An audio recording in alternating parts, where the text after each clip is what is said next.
బాలుడిని ఎందుకు విధ్వంసకుడు అంటారో తెలుసా?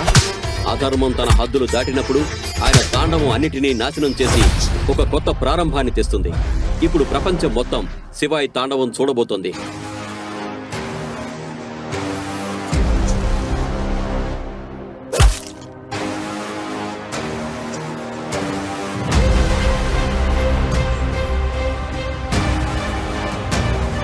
అప్పుడు ఇన్స్పెక్టర్ తో పాటు మరో 2 కానిస్టేబుల్స్ అక్కడికి వచ్చి శివాయిను లాఠీలతో కొట్టడం స్టార్ట్ చేశారు.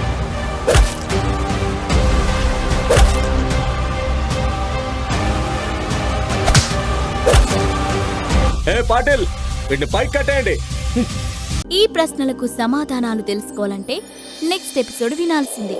క్రింద ఇచ్చిన లింక్ ని క్లిక్ చేసి పాకెట్ ఎఫ్ఎం యాప్ ని ఇన్స్టాల్ చేసుకోండి. Stay tuned to Pocket FM.